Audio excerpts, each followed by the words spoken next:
The Grand Theater was built in the late 70s for Hello Hollywood Hello. It was a show that was performed at the MGM Grand, now GSR.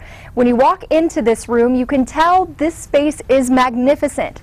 But what you can't tell is the stage is actually an entire acre in size. Big enough for a plane, big enough for a cast of 120, and a crew of 96. GSR Entertainment Director Chris Christensen says no stage on Earth measures up.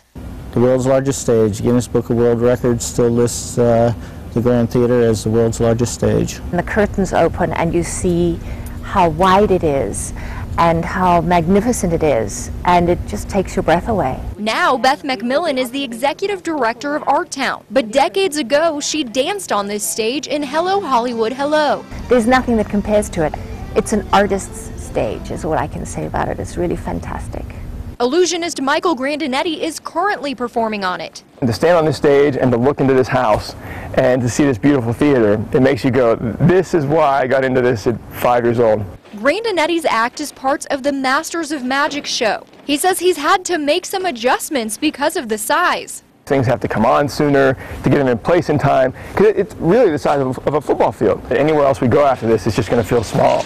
That happens a lot, and we get return performances from many of the top acts in the world because they remember this stage. Christensen says if a performer can dream it, they can make it happen. We have not come across a limit to what a performer can do on stage so far. It's not just the stage that's impressive. Christensen gave us a behind-the-scenes tour of the building. This is one of the projection screens that we use in the shows. From top, by hanging on this rope, you're moving the set piece in.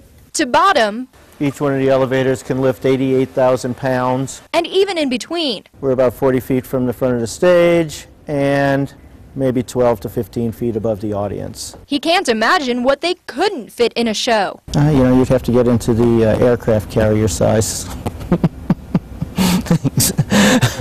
Maybe some whales wouldn't fit, I'm not sure. But the plane can't come off the stage. It's too big, and they don't want to take it apart to get it out because it's part of the theater's history. I wish I had a time machine and I can go back and watch other performers on the stage. Over the years, about 800 top names have performed at the Grand Theater. Dean Martin was the first ever to take the stage, and the list of others includes stars like Frank Sinatra, Smokey Robinson, Van Morrison, and Bob Dylan. If these walls could talk. The walls can't, but Macmillan can. She vividly remembers her first performance here. I was standing on the staircase with my back to the audience, and then as the dance number starts, the choreography starts, and you turn around, and there was just this crowd of people.